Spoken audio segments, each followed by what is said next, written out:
ఇచ్చిన మాట ప్రకారం 2 లక్షల వరకు పంట రుణాలను మాఫీ చేసి 25 లక్షలకు పైగా రైతు కుటుంబాలను రుణ విముక్తులను చేశాం. రైతు భరోసా కింద 36,000 కోట్లకు పైగా పెట్టుబడి సహాయాన్ని రైతులకు అందించాం.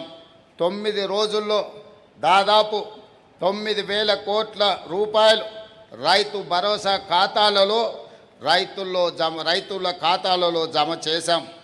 సన్న వడ్లకు క్వింటాలకు 500 బోనస్ చెల్లించి రైతులకు అండగా నిలబడ్డాం.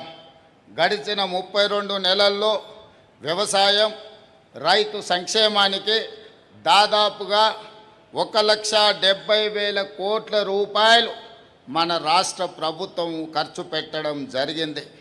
అదేవిధంగా మిత్రులారా, వరి సాగు విస్తీర్ణం దిగుబడిలో మన తెలంగాణ పంజాబ్ను దాటివేసింది. దేశంలోనే నెంబర్ 1 రాష్ట్రంగా ఈనాడు తెలంగాణ నిలిచింది. ధాన్యం కొనుగోలులో రాష్ట్ర ప్రభుత్వం కొత్త రికార్డులను నెలకొల్పింది. గత యాసంగిలో 8,575 కొనుగోలు కేంద్రాలు ఏర్పాటు చేసి 81,12,000 మెట్రిక్ టన్నుల వరి ధాన్యాన్ని రాష్ట్ర ప్రభుత్వం కొనుగోలు చేసింది.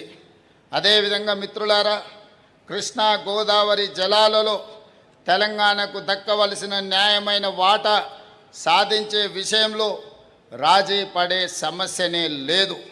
తెలంగాణ రాష్ట్రానికి వచ్చే చివరి బొట్టు వరకు సాధించి తీరుతాం. అటువంటి సాధనలో భాగంగా తుమ్మిడిహెట్టి నుంచి ఇటు పాలమూరు వరకు పెండింగ్ సాగునీటి ప్రాజెక్టులను ప్రాధాన్యత క్రమంలో పూర్తి చేసి చివరి ఆయకట్టు వరకు సాగునీరును అందించే దిశగా ప్రభుత్వం ముందుకు సాగుతున్నది.